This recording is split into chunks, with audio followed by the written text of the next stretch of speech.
A girl spots a crawling sea urchin on the ground, but in the next second, it sliced open and popped into her mouth. It's her first taste of sea urchin. And everyone around eagerly waits for her reaction. To their surprise, she instantly raves about its deliciousness. Then wolfs down 8 more, just as she reaches for another.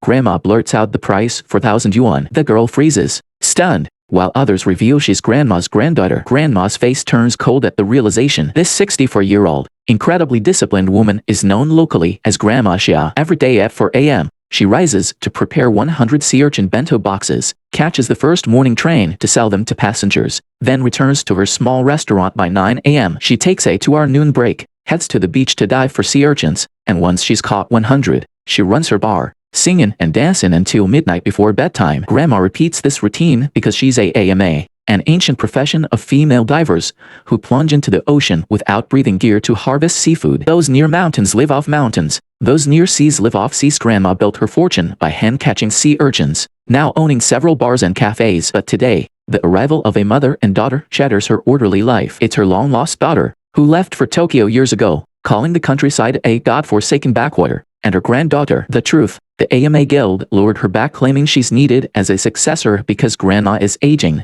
Though her real reason is a grave illness, the daughter scorns her mother's profession and resents that grandma never told her about her father's death. Their relationship is all but broken. When the girl brings grandma home, the daughter gives her a disdainful look. The girl gushes, "Grandma is so cool." One second she's in the water, the next she's holding a pile of sea urchins. But grandma immediately demands money. Shocking the pair, the daughter slams down 4,000 yuan and tries to drag her daughter back to Tokyo, but the girl refuses to leave. In a feat, the mother abandons her daughter and storms off. The girl asks when grandma will dive again. Tomorrow is the sea opening festival. Grandma says all AMA will dive, wearing white flower patterned jackets instead of wetsuits. The next day, the girl follows grandma and is surprised to find the Sea Women's Squad is a group of elderly ladies. But when they dive and emerge with sea urchins, she's awestruck. "Why do you love diving?" The girl asks. "Maybe for fun, maybe for life." Grandma replies, "Sea urchins are like my belief. Holding them tight is instinct for an AMA." When she invites the girl to dive, the city kid panics. "I can't swim." Grandma pushes her into the sea anyway. The mother is furious, but the girl was naturally good in water, proves her seaworthiness,